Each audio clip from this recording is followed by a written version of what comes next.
ऊख तुखार ना व्यापई, कंठ मिल्या हर नाम। मन बेदया चरणार बिन, दर्शन लगड़ा साओ। ओट गोविंद गोपाल राय,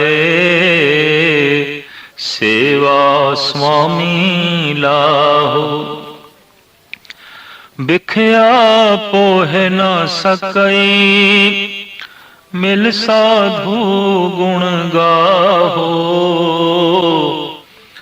जह ते उपजी तह मिली, सच्ची प्रीत समाओ। कर गए लीनी पार ब्रह्म, बहुड़ न इछड़िया। बार जाऊं लख बेरिया, हर सज्जन अगम अगाओ। सरम पई नारायणे, नानक दर पैया। पोख सोहंदा सरब सुख, जिस बख्शे वे परवाहो। पोह दा महीना, तुखार कक्कर बर्फ पाला। माज राग दे राही गुरु अर्जन देव जी महाराज दा 12वां नामक बाणी द्वारा ये उपदेश, जिन्हां दे कंठ दे परमात्मा दा नाम हुंदा है, पोह दे महीने दा तुखार कक्कर पाला उन्हां नूं नहीं व्यापदा। दरअसल अत दी गर्मी जिथे मनुख नूं बेचैन कर देंदी है, अत दी ठंड मनुख नूं आलसी कर देंदी है, दलिदरी बना देंदी है। बहुत ठंड है, बहुत ठंड है, उठण नूं जी नहीं करदा। अग कोल बैठे रहिए, बिस्तर दे च बैठे रहिए, कमरे दे च बैठे रहिए, धुप ते बैठे रहिए, किधरे भी काम करन नूं जी नहीं करदा, किधरे भी जाण नूं जी नहीं करदा। और इस तरह हड्ड जोड़ जुड़दे ने, शरीर जुड़िया जुड़िया रहिंदा है। ठंड दा अपना एक असर, और जितनी गहरी ठंड होवेगी उतना ही मनुख आलसी हो जाता है, दलिदरी हो जाता है और मैला जिहा रहन लग पैंदा है। पर बहुत गर्मी है, बहुत गर्मी है तो बेचैन हो जाता है, परेशान हो जाता है। हू बहु इस तरह देखण दे च आया है, मानसिक मंडल दे च भी जिथे क्रोध है और अहंकार है, लोभ है, बड़ी जालमाना तबीयत है, अत दी गर्मी है, उत्थे भी दुख ही दुख है। पर जिथे अत दी ठंड है, बड़ा गहरा आलस है, बहुत गहरी दरिद्री है, देखण दे च आया है, उत्थे भी दुख है। जीवन विच हरकत चाहिए, ना गर्मी रोके ना ठंड रोके, भाव ना जालमाना तबीयत होवे ते ना ही आलस ते दलिदरी होवे। पर की कीता जाए जे बाहर बहुती ठंड होवे, कक्कर पै रही है, बर्फ पै रही है, सर्द शीत लहर चल रही है, ठंडियां हवावां ने, ऐसे माहौल विच की करिए। दरअसल विज्ञान ने ते अजे खोज करनी है, पर धर्म कहता है जिन्हां दे कंठ दे परमात्मा दा नाम होवे, इतना उत्साह होंदा है उन्हां दे अंदर, इतनी उमंग होंदी है कि पोह दे महीने दा कक्कर पाला उन्हां दे अंदर आलस नहीं पैदा करता। परमात्मा दा नाम अनंत गुणां विच इस दैवी गुण नूं भी जो है पैदा कर देंदा है कि मनुख फुर्तीला हो जाता है, चुस्त हो जाता है, आलस दूर हो जाता है। आलस छीज गया सब तन ते। या होर पंक्तियां गुरु अर्जन देव जी महाराज दियां, महामोहनी तुध ना व्यापे, तेरा आलस कहां गयो।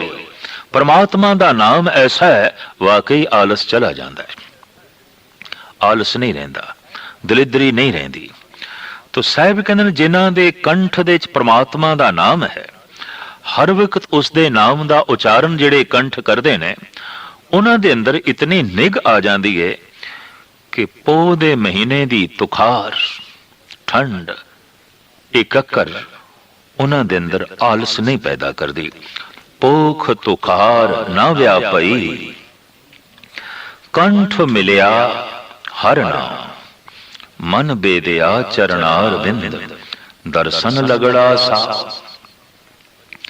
ਜਿਨ੍ਹਾਂ ਦਾ ਮਨ ਪਰਿਪੂਰਨ ਪ੍ਰਮਾਤਮਾ ਦੇ ਦਰਸ਼ਨਾਂ ਦੇ ਚਲੀਨ ਹੋ ਗਿਆ ਔਰ ਰੱਬੀ ਗੁਣ ਹਿਰਦੇ ਦੇ ਵਿੱਚ ਵਸ ਗਏ ਨੇ, ਪ੍ਰਮਾਤਮਾ ਦੇ ਨਾਮ ਦਾ ਸਵਾਦ ਆਉਣ ਲੱਗ ਪਿਆ, ਐਸੀਆਂ ਜੋ ਜੀਵ ਇਸਤਰੀਆਂ ਨੇ, ਐਸੇ ਜੋ ਪੁਰਸ਼ ਨੇ, ਉਹਨਾਂ ਨੂੰ ਪੋਹ ਦੇ ਮਹੀਨੇ ਦੀ ਇਹ ਠੰਡ ਨਹੀਂ ਵਿਆਪਦੀ ਔਰ ਉਹਨਾਂ ਦੇ ਅਧਿਆਤਮਕ ਗੁਣਾਂ ਦੇ ਵਿੱਚ ਰੋਕ ਨਹੀਂ ਖੜਾ ਕਰਦੀ। ਐਸੀਆਂ ਜਿਹੜੀਆਂ ਜੀਵ ਇਸਤਰੀਆਂ ਨੇ, ਓਟ ਗੋਵਿੰਦ ਗੋਪਾਲ ਰਾਏ ਸੇਵਾ ਸੁਆਮੀ ਲਾ। ਉਹ ਕੇਵਲ ਓਟ ਆਸਰਾ, ਗੋਵਿੰਦ ਗੋਪਾਲ ਸ੍ਰਿਸ਼ਟੀ ਦਾ ਜੋ ਪਾਲਨਹਾਰ ਹੈ, ਜੋ ਰਾਏ ਮਾਲਿਕ ਹੈ, ਉਸ ਦੀ ਹੀ ਓਟ ਤੱਕਦੀਆਂ ਨੇ, ਉਸ ਦੇ ਆਸਰੇ ਤੇ ਹੀ ਆਪਣਾ ਜੀਵਨ ਬਤੀਤ ਕਰਦੀਆਂ ਨੇ। ਦਰਅਸਲ ਜੀਵਨ ਲਈ ਕੋਈ ਨਾ ਕੋਈ ਆਧਾਰ, ਆਸਰਾ, ਓਟ ਤੇ ਚਾਹੀਦਾ ਹੈ। ਦੇਖਦੇ ਹਾਂ ਦਰਖਤ ਖੜੇ ਨੇ ਜ਼ਮੀਨ ਦੇ ਆਸਰੇ ਤੇ, ਉੱਚੇ ਉੱਚੇ ਮਹਿਲ ਖੜੇ ਨੇ ਬੁਨਿਆਦਾਂ ਦੇ ਆਸਰੇ ਤੇ। ਦੇਖਦੇ ਹਾਂ ਰੇਲਾਂ, ਮੋਟਰਾਂ, ਗੱਡੀਆਂ ਚੱਲ ਰਹੀਆਂ ਨੇ ਗੈਸ, ਪੈਟਰੋਲ ਦੇ ਆਸਰੇ ਤੇ। ਜੀਵਨ ਨੂੰ ਚੱਲਣ ਲਈ ਔਰ ਜੀਵਨ ਵਿੱਚ ਖੁਸ਼ੀਆਂ ਨੂੰ ਚੱਲਣ ਲਈ, ਜੀਵਨ ਦੇ ਵਿੱਚ ਆਨੰਦ, ਮਗਨਤਾ ਇਹ ਵੀ ਚੱਲਦੀ ਰਹੇ, ਤਾਂ ਕੋਈ ਤੇ ਆਧਾਰ ਚਾਹੀਦਾ ਹੈ, ਕੋਈ ਤੇ ਟੇਕ ਚਾਹੀਦੀ ਹੈ। ਇਹ ਖਿਆਲ ਤੇ ਮਨੁੱਖ ਦੇ ਅੰਦਰ ਹੈ, ਪਰ ਮਨੁੱਖ ਆਪਣਾ ਆਸਰਾ ਲੱਭਣ ਦੇ ਵਿੱਚ ਹਮੇਸ਼ਾ ਹੀ ਗਲਤੀ ਕਰਦਾ ਹੈ। ਕਦੀ ਕਹਿ ਦਿੰਦਾ ਹੈ ਮਾਂ ਆਸਰਾ ਹੈ, ਕਦੀ ਕਹਿੰਦਾ ਹੈ ਪਿਤਾ ਆਸਰਾ ਹੈ, ਇਹ ਭਰਾ ਆਸਰਾ ਹੈ, ਇਹ ਪਤਨੀ ਜਾਂ ਪਤੀ ਮੇਰਾ ਆਸਰਾ ਹੈ, ਇਹ ਬੱਚੇ ਮੇਰਾ ਆਸਰਾ ਨੇ, ਇਹ ਪੜੋਸੀ, ਇਹ ਮਿੱਤਰ ਮੇਰਾ ਆਸਰਾ ਹੈ। ਪਰ ਇਹ ਆਸਰੇ ਆਰਜ਼ੀ ਨੇ, ਵਕਤੀ ਨੇ, क्योंकि ओ मोते सुख चाहत हैं, हम ओते सुख चाहत हैं। जिथे असी उन्हां कोल सुख, खेड़ा ते खुशियां चाहते हाँ, आधार बनाते हाँ, उत्थे ओ सानू भी आधार बना के साडे कोल भी खेड़ा ते खुशियां लेना चाहते ने। इस वास्ते संसार दे सारे संबंध नूं इंज आख्या गया है, लैण देण दे संबंध। जिथे सुख देना बंद हो जाए, सुख लेना भी बंद हो जाता है। जिथे कोई किसी नूं प्रसन्नता देवे ना, प्रसन्नता लेनी भी औखी हो जाएगी। कोई किसी नूं इज्जत देवे ना, इज्जत लेनी भी औखी हो जाएगी। ये ते सारे देण लेण दे संबंध ने। एक संबंध ऐसा है परिपूर्ण परमात्मा दा, जो देंदा ही है, देंदा ही है, देंदा ही है, बदले विच कुछ भी नहीं लैंदा। देंदा दे, लैंदे थक पाए। वो देंदा देंदा नहीं थकदा, लेंदे लेंदे जीव थक जाते हैं। फिर वो देण वाला ऐसा है कि वड्डा दाता तिल ना तवाए। पहाड़ा जितनियां दातां दे के भी तिल जितनी भी मंग नहीं रखता। नहीं तो अक्सर देखे है तिल जितना परोपकार करके किसे ते मनुख पहाड़ा जितना बदले विच मंगदा है, बहुत मंगदा है। मैं तेरे नाल ये कीता, हुण तू कर। थोड़ा जिहा करके, थोड़ा जिहा सुख दे के मनुख दूसरे कोल बहुत वड्डा सुख मंगदा है। पर एक परिपूर्ण परमात्मा है, इतने खेड़े खुशियां दे के भी बदले दे कुछ मंग नहीं है। दाता है, वड्डा दाता तिल ना तमाए। तो जिन्हां ने ऐसे परमात्मा की ओट पकड़ी है, ऐसे परमात्मा का आसरा पकड़िया है, जो सृष्टि का पालनहार है, मालिक है, सदी भी खेड़े ते खुशियां च रहिंदियां ने। साहिब कहंदे ने उन्हां दे अंदर ये अरदास भी पैदा होंदी है कि वो जो मालिक है उहदी सेवा दे च ही जुड़े रहिए और सेवा दा ही लाभ खटीए, आनंद खटीए।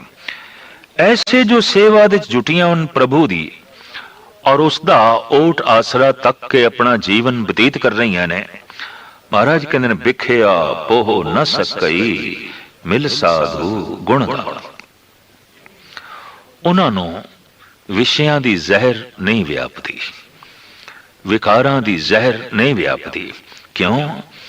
क्योंकि गुरु दी संगत विच बैठ के, सत्संग विच बैठ के ਉਹ ਜੀਵ ਇਸਤਰੀਆਂ परमात्मा ਦੇ ਗੁਣਾਂ ਦੀ ਸੰਭਾਲ ਕਰਦੀਆਂ ਨੇ, ਉਹਦੇ ਗੁਣਾਂ ਨੂੰ ਆਪਣੇ ਹਿਰਦੇ ਵਿੱਚ ਵਸਾਉਂਦੀਆਂ ਨੇ ਔਰ ਉਸ ਦਾ ਹੀ ਕੇਵਲ ਆਸਰਾ ਤੱਕ ਕੇ ਉਸ ਨੂੰ ਹੀ ਕੇਵਲ ਓਟ ਬਣਾ ਕੇ ਆਪਣਾ ਜੀਵਨ ਬਤੀਤ ਕਰਦੀਆਂ ਨੇ। ਇਸ ਵਾਸਤੇ ਵਿਕਾਰਾਂ ਦੀ ਜ਼ਹਿਰ ਉਹਨਾਂ ਨੂੰ ਨਹੀਂ ਵਿਆਪਦੀ। ਇਹ ਸਹੀ ਆਸਰਾ ਹੈ। ਇਸ ਆਸਰੇ ਨੂੰ ਜਦ ਵੀ ਕੋਈ ਆਪਣੀ ਜ਼ਿੰਦਗੀ ਦਾ ਆਧਾਰ ਓਟ ਬਣਾ ਲੈਂਦਾ ਹੈ, ਐਸਾ ਪੁਰਸ਼ ਜਗਤ ਵਿੱਚ ਕਦੀ ਵੀ ਆਸਰਾ ਨਹੀਂ ਹੁੰਦਾ। ਸ਼ਾਇਦ ਇਸ ਵਾਸਤੇ ਪਰਮਾਤਮਾ ਨੂੰ ਨਿਆਸਰਿਆਂ ਦਾ ਆਸਰਾ ਆਖਿਆ ਗਿਆ ਹੈ। ਨਿਓਟਿਆਂ ਦੀ ਓਟ, ਨਿਮਾਣਿਆਂ ਦਾ ਮਾਣ, ਨਿਤਾਣਿਆਂ ਦਾ ਦਾਨ। ਔਰ ਇਹ ਹਕੀਕਤ ਹੈ ਕਿ ਜਿਤਨੇ ਚਿਰ ਤੱਕ ਮਨੁੱਖ ਛੋਟੇ ਛੋਟੇ ਆਸਰੇ ਔਰ ਓਟ ਬਣਾਈ ਰੱਖਦਾ ਹੈ, ਉਹਦੇ ਅੰਦਰ ਪ੍ਰਭੂ ਦੀ ਓਟ ਦਾ ਖਿਆਲ ਨਹੀਂ ਪੈਦਾ ਹੁੰਦਾ। ਤਾਂ ਪਾਤਸ਼ਾਹ ਕਹਿੰਦੇ ਨੇ ਇਹ ਪੋਹ ਦਾ ਮਹੀਨਾ, ਇਹ ਕੱਕਰ, ਇਹ ਪਾਲਾ, ਇਹ ਸੀਤ ਲਹਿਰ, ਇਹ ਠੰਡ ਜੋ ਲੱਗਦੇ ਹੀ ਮਨੁੱਖ ਨੂੰ ਆਲਸੀ ਤੇ ਦਲਿਦਰੀ ਬਣਾ ਦਿੰਦੀਆਂ ਨੇ। ਜਦ ਕੰਠ ਦੇ ਵਿੱਚ ਪਰਿਪੂਰਨ ਪ੍ਰਮਾਤਮਾ ਦਾ ਨਾਮ ਹੋਵੇ ਤੇ ਉਸ ਦੀ ਓਟ ਹੋਵੇ, ਕੋਈ ਵੀ ਕੱਕਰ, ਕੋਈ ਵੀ ਪੈਂਦੀ ਬਰਫ਼ ਤੇ ਸੀਤ ਲਹਿਰ ਉਸ ਨੂੰ ਆਲਸੀ ਨਹੀਂ ਬਣਾ ਸਕਦੀ। ਉਹ ਉਦਮੀ ਹੋਵੇਗਾ, ਉਤਸ਼ਾਹੀ ਹੋਵੇਗਾ ਔਰ ਫੁਰਤੀਲਾ ਹੋਵੇਗਾ। ਸਾਹਿਬ ਅਗਾਂਹ ਚੱਲ ਕੇ ਕਹਿੰਦੇ ਨੇ ਜਹ ਤੈਂ ਉਪਜੀ ਤਹ ਮਿਲੀ ਸੱਚੀ ਪ੍ਰੀਤ ਸਮਾਓ। ਗੁਰੂ ਦੀ ਸੰਗਤ ਵਿੱਚ ਬੈਠ ਕੇ ਪ੍ਰਭੂ ਦੇ ਗੁਣ ਗਾਉਂਦਿਆਂ ਗਾਉਂਦਿਆਂ ਇਹ ਜੀਵ ਇਸਤਰੀ ਜਿੱਥੋਂ ਇਸ ਦੀ ਉਤਪਤੀ ਹੋਈ ਸੀ ਉਸ ਦੀ ਪ੍ਰੀਤ ਕਰਕੇ ਉਸ ਦੇ ਵਿੱਚ ਹੀ ਸਮਾ ਗਈ। ਜਿੱਥੋਂ ਆਉਣਾ ਹੋਇਆ ਸੀ ਉਸ ਦੇ ਵਿੱਚ ਹੀ ਸਮਾਣਾ ਨਸੀਬ ਹੋ ਗਿਆ। ਕਰ ਗਏ ਲੀਨੀ ਪਾਰ ਬ੍ਰਹਮ ਬੌੜ ਨਾ ਵਿਛੜਿਆ। ਕਰ ਕਹਿੰਦੇ ਨੇ ਹੱਥ ਨੂੰ। ਪਰਮਾਤਮਾ ਨੇ ਆਪਣਾ ਹੱਥ ਦੇ ਕੇ ਆਪਣਾ ਬਣਾ ਲਿਆ, ਗਲੇ ਨਾਲ ਲਾ ਲਿਆ ਔਰ ਐਸਾ ਮਿਲਾਪ ਬਖਸ਼ਿਆ ਹੁਣ ਮੁੜ ਕੇ ਵਿਛੋੜਾ ਨਹੀਂ। ਜਗਤ ਦੇ ਜਿਤਨੇ ਮਿਲਾਪ ਨੇ ਆਖਰ ਇੱਕ ਨਾ ਇੱਕ ਦਿਨ ਵਿਛੋੜਾ ਹੁੰਦਾ ਹੈ। ਚਾਹੇ ਇਹ ਮਿਲਾਪ ਪੁੱਤਰਾਂ ਦਾ ਹੋਵੇ, ਮਿੱਤਰਾਂ ਦਾ ਹੋਵੇ, ਮਾਂ-ਬਾਪ ਦਾ ਹੋਵੇ, ਭਰਾਵਾਂ ਦਾ ਹੋਵੇ, ਪੜੋਸੀਆਂ ਦਾ ਹੋਵੇ, ਗਹਿਰੇ ਤੋਂ ਗਹਿਰੇ ਸੱਜਣਾ ਦਾ ਹੋਵੇ, ਇੱਕ ਦਿਨ ਵਿਛੋੜੇ ਦਾ ਦੁੱਖ ਦੇਖਣਾ ਹੀ ਪੈਂਦਾ ਹੈ। ਜਾਂ ਤੇ ਜੀਵਦਿਆਂ ਜੀ ਇਹ ਵਿਛੋੜਾ ਹੋ ਜਾਂਦਾ ਹੈ ਜਾਂ ਫਿਰ ਮਰ ਕੇ ਵਿਛੋੜਾ ਹੋ ਜਾਂਦਾ ਹੈ। ਸਾਰਿਆਂ ਤੋਂ ਹੀ ਮਨੁੱਖ ਟੁੱਟ ਜਾਂਦਾ ਹੈ।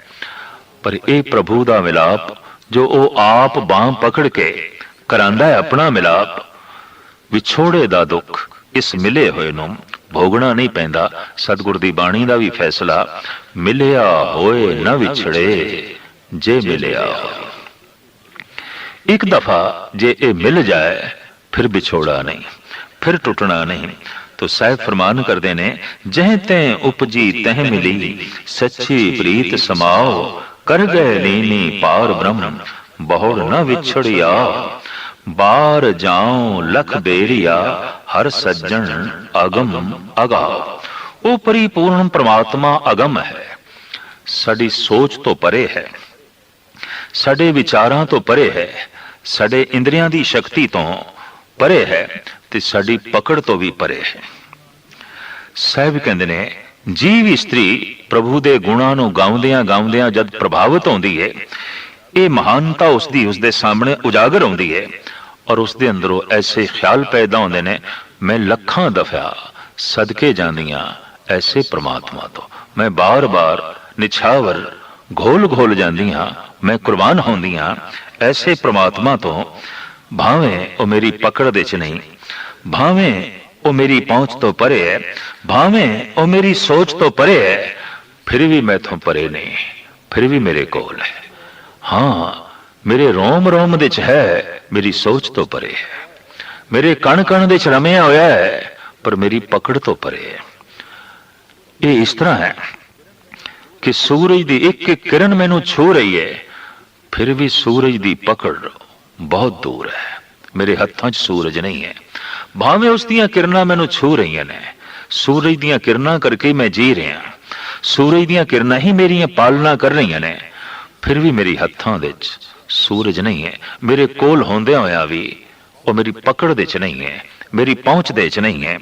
इस तरह परमात्मा रोम रोम दे च है, उस तो बिना असी हो भी नहीं सकते। अगर सूरज ठंडा पै जाए तो सब कुछ ठंडा पै जाएगा, अगर ईश्वर नहीं तो फिर कुछ भी नहीं। ईश्वर करके ही असी हाँ, और वो साडे कोल है, रोम रोम दे च है, फिर भी साडी पकड़ तो परे, साडी पहुंच तो परे, साडी सोच तो परे। साहिब कहंदे ने ऐसा जो परिपूर्ण परमात्मा है, असी बार बार उस तो सदके जाते हाँ, कुर्बान जाते हाँ। बार जाओ लख बेरिया हर सज्जन अगम अगाओ, सरम पई नारायणे नानक दर पई आओ। इस तरह जोदड़ी करदी होई जिहड़ी जीव इस्त्री परमात्मा दे दर ते ढह पैंदी है। कहंदे ने परमात्मा शरण पालक है, फिर परमात्मा शरण आए हुए दी रखदा है। और ऐसा जो जोदड़ी करदा होया दर ते ढह पिया है, समझ लो परमात्मा ने उसनों मालिक बना दिता है, सिंहासन ते बिठा दिता है, उसनों अपना बना दिता है। वो शर्म पै दी रखदा है। पोख सुहंदा सर्ब सुख जिस बख्शे वे प्रवाह। ओ दे महीने दा ये उपदेश संदेश, सारे सुख उसदी झोली समझ लो, जिस दे उत्ते वो बेपरवाह परिपूर्ण परमात्मा बख्शिश कर देवे। अनेकां गुणां दे च परमात्मा दा एक ये भी गुण है बेपरवाह। ते जद कोई उस बेपरवाह नाल जुड़दा है, आप भी बेपरवाह हो जाता है। बेपरवाह सदा रंग हर के जांखो पाक सुआमी। किसे दे दबाव हेठ आके हसना, ये बेपरवाही दा हसना नहीं है। किसे दी लोड़ पूरी करने वास्ते ही रो पैना, ये बेपरवाही दा रोना नहीं है। जैसे किसे मरग वाले घर दे चले गए, बहुत सारे रोंदे पै सन, ते उत्थे मुंह निकल गया, सुभावक ही कह दिता सानू बहुत अफसोस होया, माड़े जियां नेत्र भी सज्जल होए, पर ये दूजियां करके, ये दूजियां दा प्रवाह है। ये बेपरवाही दे हंजू नहीं ने। और दूजे दा मुंह लिहाज रख के एवें बनावटी खुशी ते बनावटी हासा जाहिर करना, ये बेपरवाही दा हासा नहीं है। जिहड़ा संत है, जो उस बेपरवाह परमात्मा नाल जुड़िया होया है, ओदा हासा भी बेपरवाही दा, ओदा रोना भी बेपरवाही दा, ओदी खामोशी विच भी बेपरवाही। रंग हसे रंग रोवे चुप भी कर जाए, परवाह नाही किसे केरी बाज सच्चे नाए। तो साहिब कहंदे ने ये महीना पोह दा सारे दा सारा सुखां दा उसदा बतीत हो जाता है, जिसनों ओ बेपरवाह परमात्मा अपने गुणां दी बख्शिश झोली विच पा देंदा है। भूख तुखार पड़े वण तृण रस सोखे, आवत की नाही मन तन वसै मुखे। मन तन रवरिया जग जीवन, गुर सबदी रंग माणी। अंडज जेरत से तज उतबुज, घट घट जोत समाणी। दर्शन देहो दयापत दाते, गत पाओ मत देहो। नानक रंग रवे रस रसिया, हर स्यों प्रीत स्नेहो। तुखारी 12वां धन गुरु नानक देव जी महाराज दा अमर बचन।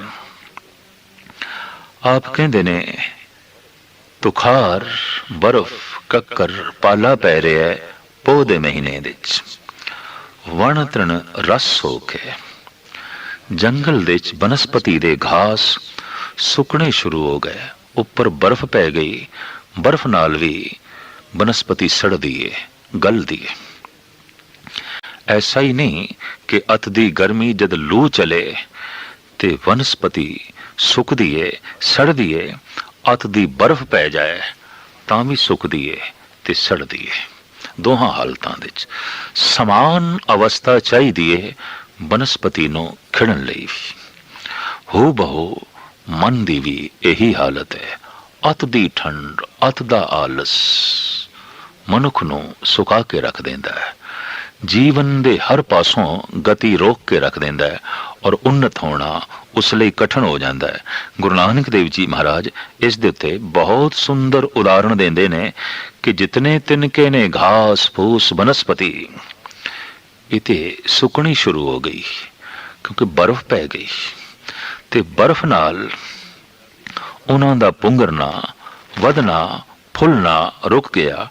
ਅਤ ਦੀ ਠੰਡ ਵਾਕਈ ਇਤਨਾ ਆਲਸੀ ਬਣਾ ਦਿੰਦੀ ਹੈ ਕਿ ਉਸ ਲਈ ਵਧਣਾ, ਫੁੱਲਣਾ, ਭਜਣਾ, ਦੌੜਨਾ, ਕੁਝ ਕਰਨਾ, ਇਹ ਸਾਰੇ ਦਾ ਸਾਰਾ ਰੁਕ ਜਾਂਦਾ ਹੈ। ਸਾਹਿਬ ਕਹਿੰਦੇ ਨੇ ਪੋਹ ਦੇ ਮਹੀਨੇ ਦਾ ਇਹ ਪ੍ਰਤਾਪ, ਪੋਖ ਦੇ ਮਹੀਨੇ ਦਾ ਇਹ ਅਸਰ, ਪੋਖ ਤੁਖਾਰ ਪੜੇ ਵਣ ਤ੍ਰਿਣ ਰਸ ਸੋਖੇ, ਆਵਤ ਕੀ ਨਾਹੀ ਮਨ ਤਨ ਵਸੇ ਮੁਖੇ। ਜੀਵ ਕਾਵਨ ਜੇ ਕਿਧਰੇ ਇਸ ਢੰਗ ਦੀ ਅਰਦਾਸ ਕਰੇ, ਹੇ ਪ੍ਰਮਾਤਮਾ ਤੂੰ ਆਮਦਾ ਕਿਉਂ ਨਹੀਂ? ਤੇਰੀ ਆਮਦ ਦੀ ਕੋਈ ਨਿੱਘ ਮੇਰਾ ਆਲਸ ਦੂਰ ਕਰੇ, ਮੇਰੇ ਵਿੱਚ ਫੁਰਤੀਲਾਪਣ ਪੈਦਾ ਕਰੇ, ਮੈਂ ਬੇਪਰਵਾਹ ਹੋਵਾਂ, ਮੈਂ ਅੰਮ੍ਰਿਤ ਵੇਲੇ ਉੱਠ ਸਕਾਂ, ਮੈਂ ਗੁਣਾਂ ਨੂੰ ਸੰਗ੍ਰਹਿ ਕਰ ਸਕਾਂ। ਤੂੰ ਆਮਦਾ ਕਿਉਂ ਨਹੀਂ? ਆਵਤ ਕੀ ਨਾਹੀ ਮਨ ਤਨ ਵਸੇ ਮੁਖੇ। ਤੂੰ ਮਨ ਦੇ ਚ ਵਸ, ਤਨ ਦੇ ਚ ਵਸ, ਮੁਖ ਦੇ ਚ ਵਸ। ਇਸ ਨਿੱਘ ਦੇ ਨਾਲ ਪੋਖ ਦੇ ਮਹੀਨੇ ਦੀ ਜੋ ਇਹ ਸੀਤ ਲਹਿਰ ਹੈ, ਇਹ ਜੋ ਕੱਕਰ ਤੇ ਪਾਲਾ ਹੈ, ਇਹ ਨਹੀਂ ਵਿਆਪੇਗਾ। ਜੋ ਖਿਆਲ ਮਾਝ ਰਾਗ ਦੇ ਵਿੱਚ ਧੰਨ ਗੁਰੂ ਅਰਜਨ ਦੇਵ ਜੀ ਮਹਾਰਾਜ ਨੇ ਦਿੱਤਾ ਹੈ, ਤੁਖਾਰੀ ਰਾਗ ਦੇ ਵਿੱਚ ਪਹਿਲੇ ਹੀ ਪਹਿਲੇ ਪਾਤਸ਼ਾਹ ਨੇ ਸਾਹਿਬ ਸ੍ਰੀ ਗੁਰੂ ਨਾਨਕ ਦੇਵ ਜੀ ਮਹਾਰਾਜ ਨੇ ਬਖਸ਼ਿਸ਼ ਕੀਤਾ ਹੋਇਆ ਹੈ। ਵਾਕਈ ਜਦ ਮਨ ਦੇ ਚ ਉਹ ਵਸਦਾ ਹੈ ਤੋ ਤਨ ਦੇ ਚ ਵੀ ਵਸ ਜਾਂਦਾ ਹੈ। ਜੈਸੇ ਮਨ ਦੇ ਚ ਉਸਦੀ ਯਾਦ ਵਸਦੀ ਹੈ, ਤਨ ਸੇਵਾ ਕਰਨ ਲੱਗ ਪੈਂਦਾ ਹੈ, ਆਲਸ ਦੂਰ ਹੋ ਜਾਂਦਾ ਹੈ। ਔਰ ਜੈਸੇ ਉਸਦੇ ਗੁਣ ਮਨ ਨੂੰ ਪ੍ਰਭਾਵਿਤ ਕਰਦੇ ਨੇ, ਰਸਨਾ ਵਾਹਿਗੁਰੂ ਵਾਹਿਗੁਰੂ ਜਪਣ ਲੱਗ ਪੈਂਦੀ ਹੈ। ਅਭਿਆਸੀ ਦੀ ਇਹ ਪਹਿਚਾਣ ਹੈ ਕਿ ਉਹਦਾ ਤਨ ਸੇਵਾ ਦੇ ਚ ਲੀਨ ਹੈ, ਉਹਦਾ ਮਨ ਯਾਦ ਦੇ ਚ ਲੀਨ ਹੈ, ਉਹਦੀ ਰਸਨਾ ਜਾਪ ਦੇ ਚ ਲੀਨ ਹੈ। ਬਸ ਇਹੀ ਪਹਿਚਾਣ ਹੈ। ਰਸਨਾ ਜਪਦੀ ਜਾਏ, ਤਨ ਸੇਵਾ ਕਰਦਾ ਜਾਏ ਔਰ ਮਨ ਉਸਦੀ ਯਾਦ ਦੇ ਜੋ ਹੈ ਲੀਨ ਹੋਵੇ। तो साहब ऐसा पे फरमान करते ने, आवत की नाही मन तन वसे मुख। ए परिपूर्ण परमात्मा तू आमदा क्यों नहीं मन दे च वस, तन दे च वस, मुख दे च वस, ताकि इस वसन दे नाल मैनू निगदी प्राप्ति होवे और ये आलस जो कक्कर करके है, बर्फ करके है, शीत लहर करके है, ये दूर होवे। समान अवस्था ही दरअसल सुखदाई है, अति सर्वत्र विवर्जते। साहिब गुरु अर्जन देव जी महाराज दा वाक, अति हों धक्का खाए। जीवन दे जिस पख दे च भी जदों कदी मनुख अत करदा है, धक्के ही खांदा है। रस आनंद समान अवस्था दे च है, मद दे च है, सहज दे च है। तो साहिब ऐसा ही जो है इत्थे फरमान पे कर देन, अत दी ठंड अत दा आलस किवें दूर होवे। ये शीत लहर उद्यम जो है करन नूं रोकदी पई है, ये बर्फ जीवन दी सारी हरकत नूं रोकी बैठी है और बनस्पति दा फुलना वधना हरा होना औखा होंदा जा रहा है। जीवन दे च हरियावली दा पैदा करना कठिन होंदा जा रहा है। तो की करिए? साहिब कहते ने इंज फरियाद कर, हे प्रभु तू मेरे मन दे च क्यों नहीं वसदा, तू मेरे तन दे च क्यों नहीं वसदा, तू मेरे मुख दे च क्यों नहीं वसदा। इस तरह की जिहड़ी मंग ते चाहत है, अगर कोई उस ठंडे महीने दे च भी करे तो उसका मुख उच्चारण करने लग पवेगा, मन दे च प्रभु वस जाएगा, तन सेवा दे च लीन हो जाएगा। इस तरह की निग दी प्राप्ति होंदियां ही पोह दे महीने दी जो ये रोक है, उस लई ये रोक साबित नहीं होगी। आवत की नाही मन तन वसे मुखे, मन तन रव रहा जग जीवन, गुर सबदी रंग माणी। साहिब कहते ने ਗੁਰੂ ਦੇ ਸ਼ਬਦ ਦੇ ਮਿਲਾਪ ਦੇ ਦੁਆਰਾ ਜੀਵ ਇਸਤਰੀ ਮਨ ਤੇ ਤਨ ਵਿੱਚ ਪਰਿਪੂਰਨ ਪ੍ਰਮਾਤਮਾ ਨੂੰ ਵਸਾ ਕੇ ਰੰਗ ਮਾਣਦੀ ਹੈ। ਉਹ ਜੋ ਜਗਤ ਦਾ ਜੀਵਨ ਹੈ, ਕਿਸੇ ਇੱਕ ਦਾ ਜੀਵਨ ਨਹੀਂ। ਆਮ ਜਗਤ ਵਿੱਚ ਕਹਾਵਤ ਹੈ, ਫਲਾਣਾ ਤੇ ਮੇਰਾ ਜੀਵਨ ਹੈ, ਫਲਾਣਾ ਤੇ ਮੇਰੀ ਜਾਨ ਹੈ। ਕਹਾਵਤ ਹੈ, ਸੱਚ ਨਹੀਂ ਹੈ, ਹਕੀਕਤ ਨਹੀਂ ਹੈ। ਚਲੋ ਜੇ ਕਿਧਰੇ ਮਨ ਵੀ ਲਈਏ, ਫਲਾਣਾ ਤੇ ਮੇਰੀ ਜਾਨ ਹੈ, ਪਰ ਸਿਰਫ ਉਸ ਦੀ ਜਾਨ ਹੋ ਸਕਦਾ ਹੈ, ਜਗਤ ਦੀ ਨਹੀਂ, ਸਾਰੇ ਸੰਸਾਰ ਦੀ ਨਹੀਂ, ਸਾਰੀ ਮਖਲੂਕ ਦੀ ਨਹੀਂ। ਅਵਲ ਤੇ ਕੋਈ ਕਿਸੇ ਦੀ ਵੀ ਜਾਨ ਨਹੀਂ। ਬੜਾ ਆਸ਼ਕੀ ਮਿਜ਼ਾਜੀ ਉਸ ਦੇ ਚ ਇਹ ਪ੍ਰਚਲਿਤ ਵਾਕ ਵੀ ਮੇਰੀ ਜਾਨ, ਫਲਾਣਾ ਤੇ ਮੇਰੀ ਜਾਨ ਹੈ, ਮੇਰੇ ਪ੍ਰਾਣ ਹੈ। ਨਹੀਂ, ਜਗਤ ਦਾ ਜੀਵਨ, ਜਗਤ ਦੀ ਜਾਨ, ਜਗਤ ਦੇ ਪ੍ਰਾਣ ਕੇਵਲ ਪਰਿਪੂਰਨ ਪ੍ਰਮਾਤਮਾ ਹੈ। ਸਾਰਿਆਂ ਦੀ ਉਹ ਜਿੰਦ ਜਾਨ ਹੈ, ਸਾਰਿਆਂ ਦੀ ਉਹ ਪ੍ਰਾਣ ਹੈ। ਪਰ ਕਮਾਲ ਦੀ ਗੱਲ, ਜੋ ਸਾਰਿਆਂ ਦੀ ਜਾਨ ਹੈ, ਉਸ ਨੂੰ ਕੋਈ ਵੀ ਐਸਾ ਘੱਟ ਹੀ ਆਖਦਾ ਹੈ, ਹੇ ਪ੍ਰਭੂ ਤੂੰ ਮੇਰੇ ਪ੍ਰਾਣ ਹੈ, ਤੂੰ ਮੇਰੀ ਜਾਨ ਹੈ। ਲੇਕਿਨ ਉਹਨਾਂ ਨੂੰ ਇਹ ਕਹਿੰਦਾ ਫਿਰਦਾ ਹੈ, ਇਹ ਮੇਰੀ ਜਾਨ, ਇਹ ਮੇਰੀ ਜਾਨ, ਜਦ ਕਿ ਉਸ ਦੀ ਜਾਨ ਹੈ ਹੀ ਨਹੀਂ, ਉਸ ਦੇ ਪ੍ਰਾਣ ਉਹ ਹੈ ਹੀ ਨਹੀਂ। ਤਾਂ ਸਾਹਿਬ ਫਰਮਾਨ ਪੇ ਕਰਦੇ ਨੇ, ਉਹ ਜੋ ਜਗਤ ਦਾ ਜੀਵਨ ਹੈ, ਗੁਰੂ ਸ਼ਬਦ ਦੇ ਜਾਪ ਦੁਆਰਾ ਜਗਤ ਦੇ ਜੀਵਨ ਦਾ ਜੀਵ ਰੂਪੀ ਇਸਤਰੀ ਆਨੰਦ ਮਾਣਦੀ ਹੈ, ਔਰ ਉਸ ਦੇ ਮਨ ਤੇ ਤਨ ਵਿੱਚ ਉਸ ਦਾ ਬਕਾਇਦਾ ਛਾਪ ਰਹਿੰਦੀ ਹੈ। ਉਸ ਦੇ ਮਨ ਦੇ ਉੱਤੇ ਬਕਾਇਦਾ ਉਸ ਪਰਿਪੂਰਨ ਪ੍ਰਮਾਤਮਾ ਦਾ ਪ੍ਰਭਾਵ ਰਹਿੰਦਾ ਹੈ। ਐਸੀ ਉਸ ਦੀ ਤਰਜ਼ੇ ਜ਼ਿੰਦਗੀ ਬਣ ਜਾਂਦੀ ਹੈ। ਅੰਡਜ ਜੇਰਜ ਸੇਤਜ ਉਤਪੁਜ, ਘਟ ਘਟ ਜੋਤ ਸਮਾਣੀ। ਚਾਰ ਖਾਣੀਆਂ ਨੇ ਜਿੱਥੋਂ ਜੀਵਨ ਉਤਪਨ ਹੁੰਦਾ ਹੈ।